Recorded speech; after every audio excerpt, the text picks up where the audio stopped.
तन मन का। ये योग है, संयोग है, आरोग्य ही योग है। योग एक प्राचीनतम कला है।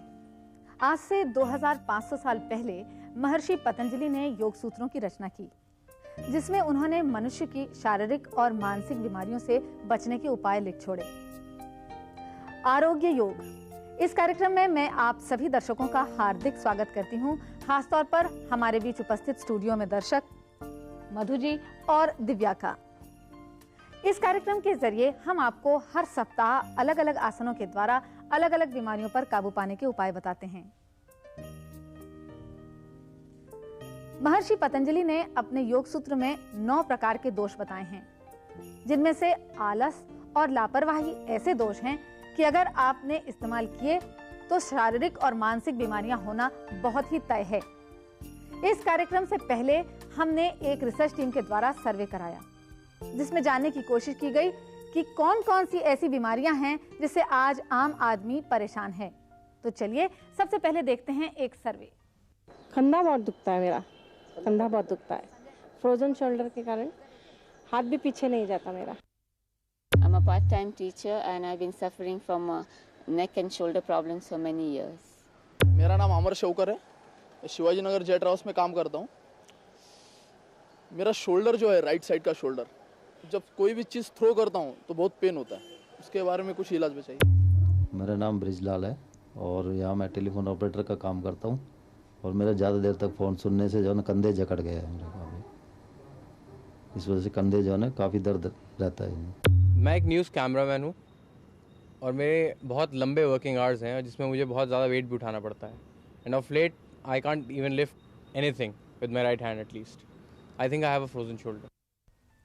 तो इस तरह आपने देखा कि आज कितने ज्यादा लोग कंधे की बीमारी से परेशान हैं। जरा अंदाजा लगाइए कि जो हाथ मदद के लिए उठते हैं, अगर वही काम करना बंद कर दें तो समाज का क्या होगा। तो चलिए आज हम लोग फ्रोजन शोल्डर के बारे में बात करते हैं। आई एम श्योर आप लोगों के दिमाग में भी इससे संबंधित कुछ सवाल उठ रहे होंगे, तो आप निसंकोच हमसे पूछिए। कौन कौन पूछना चाहेगा, जरा हाथ उठाएं।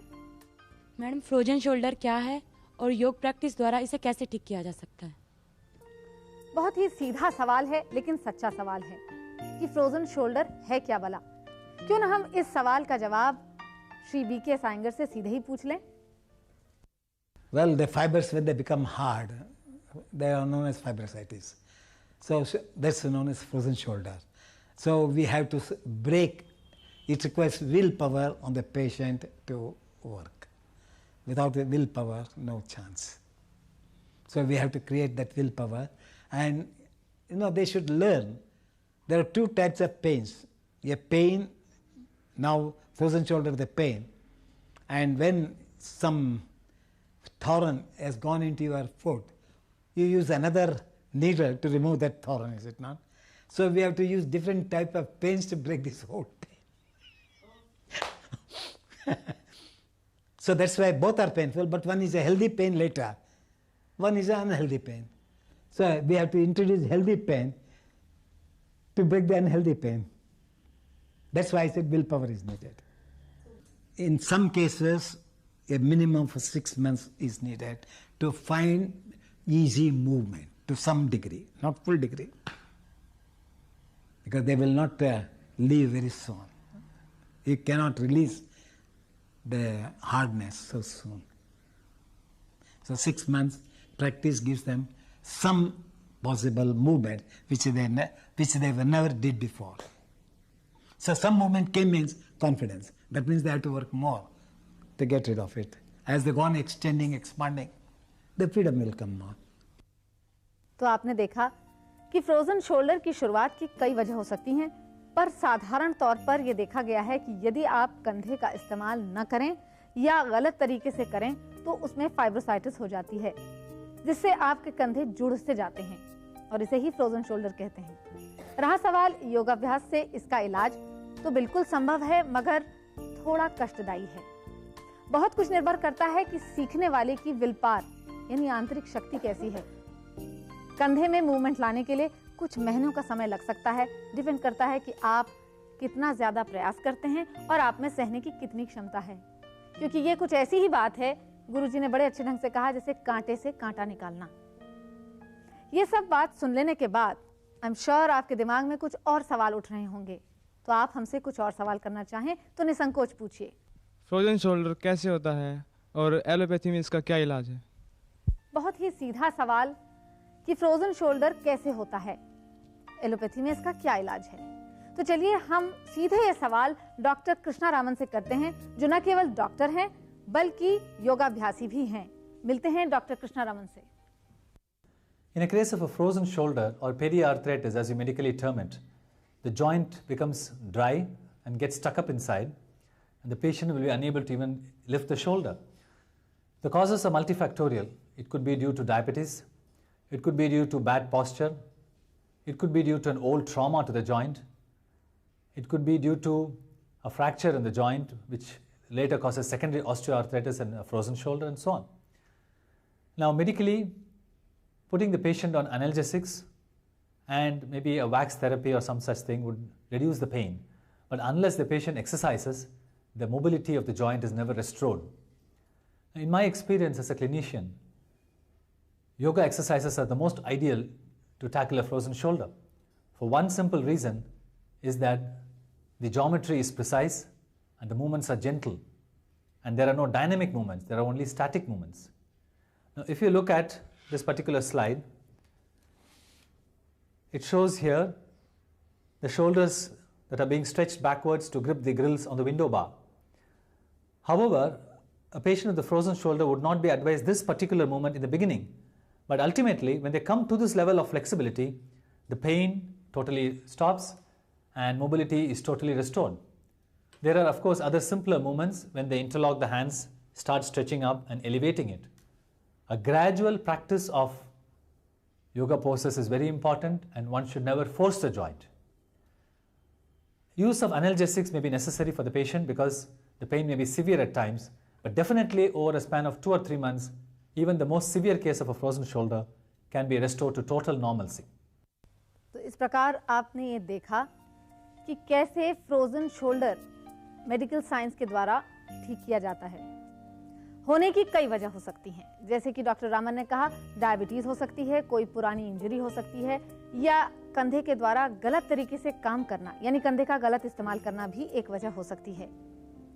मेडिकली इसको ठीक करने के लिए सबसे पहली चीज पेन किलर्स हैं, जो आपके दर्द को कम करती हैं। इसके अलावा वैक्स थेरेपी या ऐसी कुछ और थेरेपीज भी हैं। मगर जैसे आपने देखा कि डॉक्टर कृष्णा रामन भी इस बात को मानते हैं कि योगाभ्यास सर्वोपरि है, क्योंकि इसमें बनी हुई ज्योमेट्रिक पोस्चर्स बहुत ही नेचुरल हैं और कोई स्ट्रेन नहीं देते।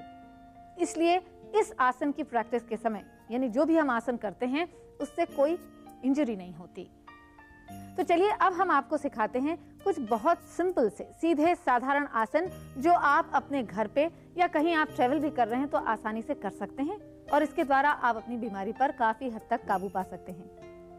मगर हमारी प्रॉब्लम यह है कि हमारे स्टूडियो में कुछ उपकरण मौजूद नहीं हैं, इसलिए हम आपको कुछ आसन सीधे स्क्रीन पर दिखाएंगे और आप उन्हें आराम से घर पे कर सकते हैं। जब हम आपको एक्शन दिखाने जा रहे हैं, वो असल में आसन की शुरुआत है, यानी कंधे के मूवमेंट की शुरुआत है। होता यह है कि अक्सर देखा गया है कि कंधे की प्रॉब्लम यानी फ्रोजन शोल्डर में इंसान अपने कंधे को हिला ही नहीं सकता। इतना तकलीफदेह हो जाता है कि वो अपने हाथ को ऊपर करने में भी डरता है। तो हम उसको पहले कैसे शुरू करें, ये हम आपको सबसे पहले आज दिखाने जा रहे हैं। इसे हम ग्रिल एक्शन कहते हैं, जहां आप ग्रिल के बगल में खड़े हो जाते हैं और हाथ को धीरे धीरे, जितनी आपकी कैपेसिटी है, किसी की हो सकती है आधे ग्रिल तक हो और किसी की पूरी हो, या महीने भर में आप इस ऊंचाई तक पहुंच सकें, ऐसे हाथ को सहारे से खींचेंगे। फिर एक ऐसा समय आता है, वो हर इंसान के लिए अलग होगा, कि आपका हाथ पूरा ऊपर उठने लगता है, यानी आप किसी भी एक्शन में स्ट्रेन नहीं दे रहे हैं। इस अवस्था तक आने के लिए आपका समय आपकी प्रैक्टिस पर निर्भर करेगा। अब जो आप देख रहे हैं एक्शन, वो भी एक आसन की तैयारी है, जिसमें आप ग्रिल के किनारे उससे चिपक के खड़े होते हैं और फिर अपने हाथ को ग्रिल से सटाते हुए पीछे की ओर पकड़ते हैं। दूसरे हाथ से आप देखिए जैसे घुमा के हमारी मॉडल पकड़ रही हैं, ग्रिल का दूसरा हिस्सा पकड़ते हैं। इस अवस्था में याद रहे कि आप अपने कंधे पीछे की ओर घुमा रहे हैं। ऐसा करने से धीरे धीरे आपके कंधों का पीछे की ओर का मूवमेंट भी शुरू हो जाता है। जैसा दिखाई दे रहा है कि एक स्टैटिक पोस्चर है, इसमें कोई भी इंजरी का खतरा नहीं है, सिर्फ ऐसा नेचुरल मूवमेंट है जो धीरे धीरे आपके जमे हुए कंधों को खोल देता है। कंधे और हाथ की ऊंचाई एक लेवल पे होनी चाहिए, मगर अगर बहुत स्टिफ है तो आप कंधे और हाथ की ऊंचाई में फर्क भी रख सकते हैं। इसके बाद जो हम आपको ग्रिल एक्शन दिखा रहे हैं उसमें आप साइड वाइज खड़े होंगे। उस हाथ से पहले ग्रिल पकड़िए जिसमें तकलीफ है, वहीं पकड़िए जो आपके कंधे की दूरी है, फिर दूसरे हाथ से। फिर आप आगे इस प्रकार चलेंगे कि आपके हाथ तने हैं, पंजे अंदर हैं, एड़ी बाहर। पंजों पर आप खड़े हो जाइए, सिर सीधा रहेगा, छाती खुली रहेगी। इससे एक इंटेंस स्ट्रेच होता है, मगर ये स्टेज आने तक आपको इससे पहले दिखाए हुए 2 एक्शंस करने होंगे, कुछ हफ्ते या कुछ महीनों के लिए। इससे बाहर निकलने के लिए भी आप एक एक करके हाथ छोड़ते हैं और सामान्य स्थिति में वापस आते हैं। इसके बाद हम आपको जो आसन दिखाएंगे उसे हम रोप 1 एक्शन कहते हैं। इसके लिए आप अपनी ग्रिल पे हाथ को सीधा करके जो ऊंचाई है उस ऊंचाई पर 2 रस्सियां बांध लें, कंधे की दूरी के बराबर। फिर उन्हें इस प्रकार पीछे से पकड़कर आगे चलिए तब तक कि जब तक आपका हाथ तन न जाए। फिर एक कदम पीछे जाके पंजों पे खड़े हो जाइए, टेलबोन अंदर, डॉर्सल स्पाइन अंदर, ऐसे रखते हुए आप सामने देखेंगे और फिर आप वापस आएंगे और धीरे धीरे पीछे जाएंगे। एक एक करके अपना हाथ छोड़ देंगे और इस एक्शन से धीरे धीरे आपके कंधे में पूरी मोबिलिटी आ जाती है। अब हम आपको जो आसन सिखाने जा रहे हैं उसका नाम है गोमुख आसन। मगर ख्याल रहे इस आसन की शुरुआत से पहले जो हमने आपको 3 ग्रिल एक्शन बताए हैं उन्हें जरूर करिए, क्योंकि वो प्रिपरेटरी पोजेस हैं। जब तक आपका कंधा तैयार ना हो जाए आप इस आसन को तुरंत करने की कोशिश न करें। आप इस आसन की शुरुआत के लिए पहले सीधे ताड़ासन में खड़े होंगे, यानी आपके पंजे मिले हुए हैं, दोनों पैर के अंगूठे मिले हुए हैं, हाथ आपके साइड में है और आप टाइट होके सीधे खड़े हैं। फिर आप एक एक करके अपने कंधे को तैयार करते हैं इस पोज में जाने के लिए। सबसे पहले आप अपना एक हाथ उठाइए और उसको सिर के ऊपर ले जाइए, अच्छे से उसे खींचिए, तानिए, मगर पैरों की पोजीशन ना बिगड़े, यानी आप स्टेबल हैं। फिर इस हाथ को आप पीछे ले जाइए और अपनी दोनों स्कैपुला हड्डियों के बीच में सीधा रखिए।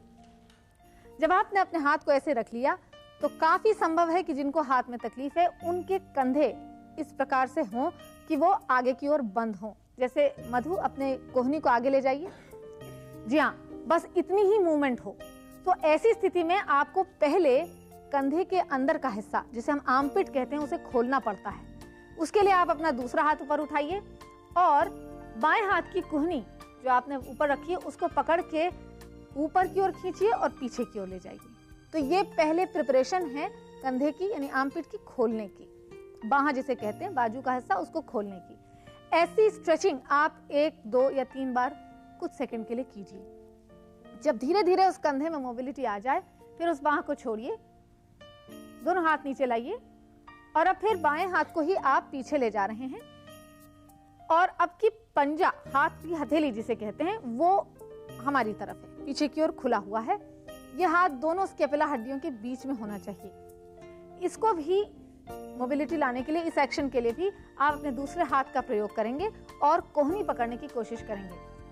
जैसे इन्होंने देखिए एक कोहनी पकड़ने की कोशिश की और उसके किनारे को अंदर की ओर खींचा। इस तरीके से ये कंधे की दूसरी गति है, दूसरा मूवमेंट है और आप आर्मपिट को खोल रहे हैं।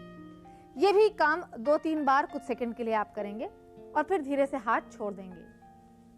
यही काम हम दूसरी तरफ यानी दाईं ओर बिल्कुल इसी तरह रिपीट करेंगे। पहला दायां हाथ सर के ऊपर और उसको खींचिए, तानिए, दाएं हाथ को ऊपर ले जाइए, उसे खींचिए और फिर दाएं हाथ को का पंजा यानी हथेली स्कैपुला के पीछे और फिर बाएं हाथ से आप उस कोहनी को पकड़िए और उसको अंदर की ओर खींचिए।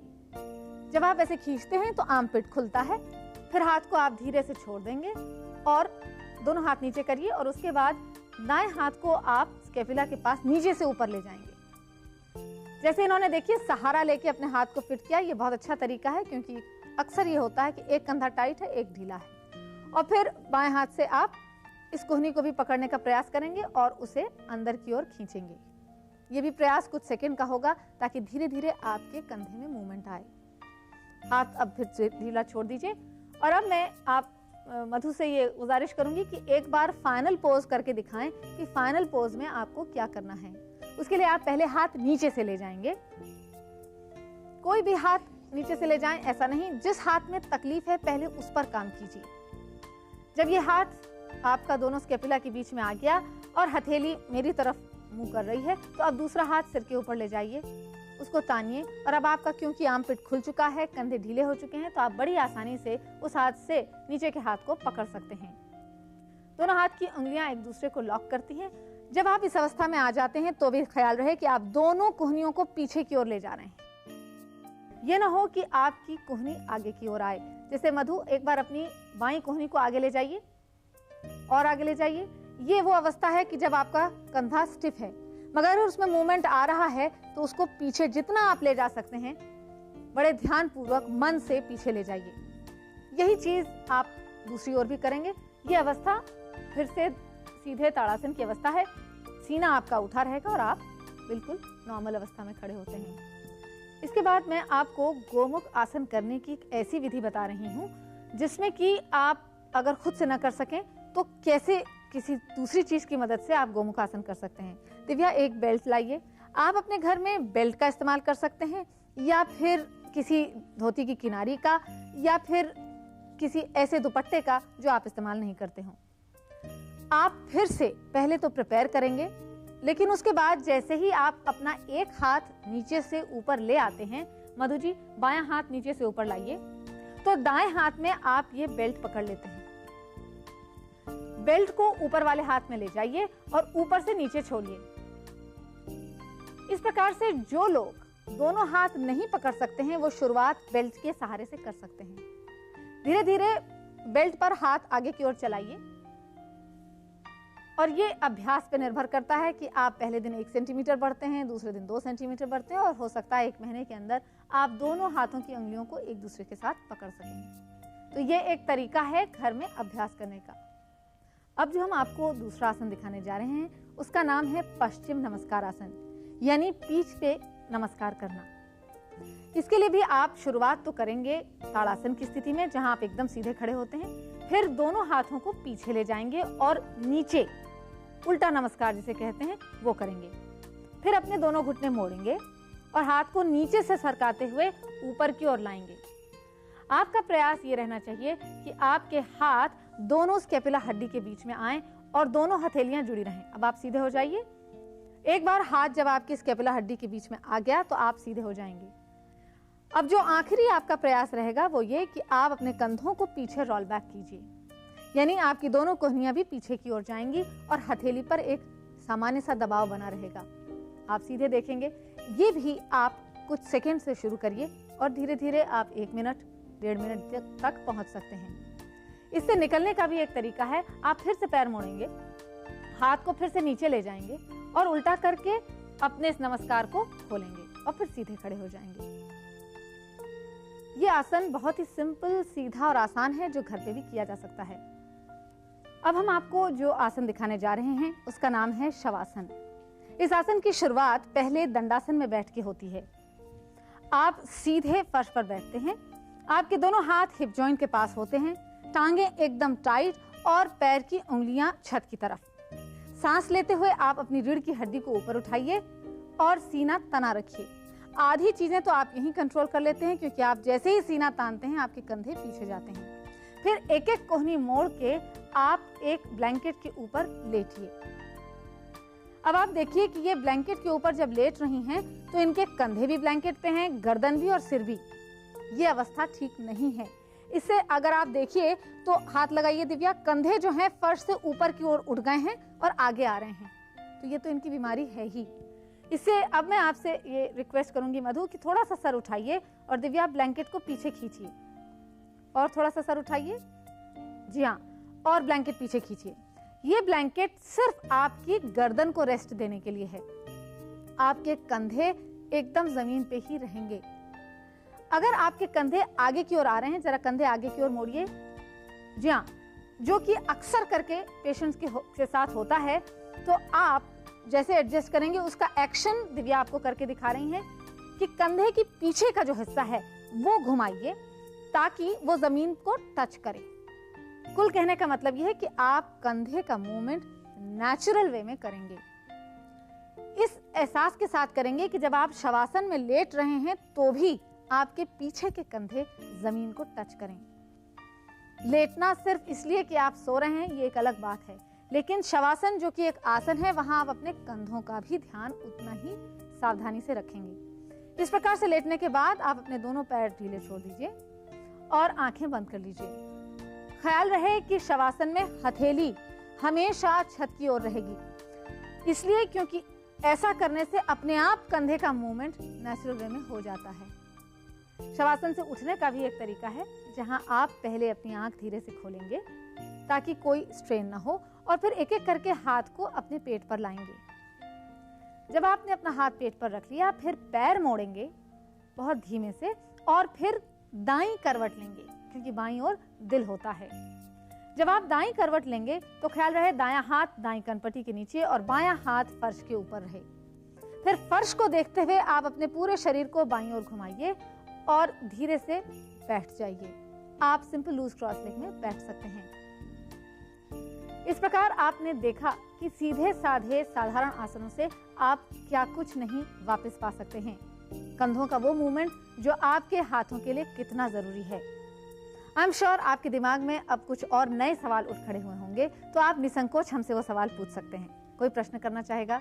मेरे कंधे में दर्द है, डॉक्टर की सलाह पर नियमित एक्सरसाइज कर रहा हूँ परंतु कोई लाभ नहीं हो रहा। मैं जानना चाहता हूँ कि योगाभ्यास करने से मेरे कंधे का दर्द ठीक हो सकता है। इस सवाल का जवाब कि क्या मेरे कंधे का दर्द योगासनों से ठीक हो सकता है, क्यों ना हम श्री बी के सायंगर से सीधे ही पूछ लें। But what exercise, how do I know? Whether it is exactly on the working on the spot or not, I have to see. Na? I have to teach differently, is it not? Some exercise means what? Just flexing is going to improve him? It's expansion, extension is needed. So he has also not told me, I'm doing exercise. Do you mean I can understand? So if he gives me a detailed information, then I can go into depth of it. I'm doing some exercises. So what do I understand? Flexing, moving this way as much as you can. Suppose he says lift your hand up, whether he kept his hand straight or he bent and lift up. How do I know? The doctor must have said keep your hand straight and lift up. It can't go at all because fibrositis, it goes like that, or it goes like that, or you may do like that in crooked ways. So you call it an exercise? So I have to see the direction. Na? तो आपने सुना कि गुरुजी का कहना यह है कि अगर आपके कंधे में एक्सरसाइज के बाद भी आराम नहीं हो रहा है तो हो सकता है आप उतनी प्रिसाइज एक्सरसाइज न कर रहे हों, जबकि योगासन में वो इस बात पर बहुत बल देते हैं कि वो काम बहुत प्रिसाइज हो। इस तरीके से आपने ये देखा और सुना भी गुरुजी से भी और डॉक्टर रमन से भी कि कंधे की तकलीफ यानी फ्रोजन शोल्डर में योगाभ्यास बहुत कारगर है। मगर क्या अच्छा हो कि हम किसी ऐसे इंसान से सीधे मिल लें जिसको फ्रोजन शोल्डर था और योगाभ्यास के द्वारा अब वो बिल्कुल ठीक हैं। तो चलिए मिलते हैं लता जोशी से। 2 साल पहले मुझे फ्रोजन शोल्डर की काफ़ी परेशानी हो रही थी। फ्रोजन शोल्डर के कारण मैं बहुत ही काम नहीं कर सकती थी, कुछ नहीं कर सकती थी। काफ़ी इलाज किए पर फ्रोजन शोल्डर के लिए मुझे कोई इलाज ही नहीं नज़र आ रहा था। फिर मेरी एक फ्रेंड ने कहा कि तुम अयंगार इंस्टीट्यूट में जाओ, योगा करो। लेकिन योगा से मैं काफ़ी डर चुकी थी क्योंकि 4 साल पहले मेरे को स्लिप डिस्क हुई थी, उसमें भी मैंने योगा किया था पर उस योगा से मेरी तकलीफ़ें बढ़ती ही गई, इसलिए मैं बहुत योगा से डर चुकी थी। लेकिन अयंगार साहब के यहाँ जाइए, इसका परमानेंट इलाज यही है, इसलिए मैंने बहुत डरते हुए दिसंबर में 6 महीने पहले अयंगार इंस्टीट्यूट ज्वाइन किया और 2 महीने में ही मुझे एक चमत्कारिक अनुभव हुआ कि मैं काफ़ी हद तक अपने हाथ को हिला सकती थी, अपने शोल्डर का दर्द काफ़ी मैं कम कर चुकी थी और मुझे इस इंस्टीट्यूट में आने से काफ़ी आत्मविश्वास पैदा हुआ योगा के प्रति और मैं योगा करने लगी। मैं तो लोगों को यही राय दूंगी कि आप कोई बीमारी होने का इंतज़ार न करें योगा इंस्टीट्यूट ज्वाइन करने के लिए। आप फिट हैं तो भी आपको योगा ये करना ही चाहिए। आप इंस्टीट्यूट में आके सीख के जाइए, फिर घर पे कीजिए, लेकिन योगा करने से अपना पोस्चर अच्छा रहता है। जब पोस्चर ही नहीं बिगड़ेगा तो फिर कोई बीमारी आपके पास आएगी ही नहीं, क्योंकि आजकल तो कमर दर्द, पीठ दर्द ये तो सबको ही लगा रहता है, यंग एज हो या बुढ़ापा हो। लेकिन यदि योगा मेरे इस उम्र में योगा करने से जो मुझे फ़ायदा हो सकता है, तो यंग एज में तो आप लोगों को बहुत ही अच्छा फ़ायदा होगा। इसलिए सब लोगों ने योगा ज़रूर करना चाहिए। तो आपने देखा कि लता जोशी जो पहले योगाभ्यास से डरती थीं, क्योंकि शायद उन्होंने भी बहुत ही प्रिसाइज काम नहीं किया था, वो योग की फ़ैन हो गई। क्योंकि उन्होंने जब श्री BKS आयंगर की विधि से काम करना शुरू किया तो उनके ऊपर इतना अच्छा असर हुआ कि आज उनके कंधे में कोई तकलीफ नहीं है। बहुत ठीक कहा गया है, देह धरे को दंड है, सब काहू को होए, ज्ञानी भुगते ज्ञान से, मूर्ख भुगते रोए। यानी आप अगर अपने ज्ञान का इस्तेमाल करें और योगाभ्यास करते रहें तो आपको तकलीफ नहीं होगी। हमारी आपसे गुजारिश है कि आप जो भी इलाज करा रहे हों उसे बीच में न रोकें। जो भी दवाइयां आप ले रहे हों उसका सेवन करते रहें, बल्कि समय समय पर डॉक्टर से जांच भी करवाते रहें। हम तो आपसे सिर्फ इतना ही कहेंगे कि योगाभ्यास को अपनी जिंदगी का एक अभिन्न अंग बना लें। इस कार्यक्रम के जरिए हम आपको हर सप्ताह अलग अलग बीमारियों के बारे में बताते हैं। हमारे पास तमाम खताएं हैं जिसके द्वारा हमने ये तय किया है कि अगले सप्ताह हम आपको नी पेन के बारे में बताएंगे। अगले सप्ताह इसी समय इसी दिन आपसे फिर मुलाकात होगी, मगर जाने से पहले हमारा पता नोट करना मत भूलिएगा। नमस्कार। ये योग है, संयोग है, आरोग्य ही योग है। ना भटके मन, ना सोए तन, काज यही इस तप का। 8 कदम की सीढ़ी चढ़कर योग हुआ इस तन मन का, योग हुआ इस तन मन का।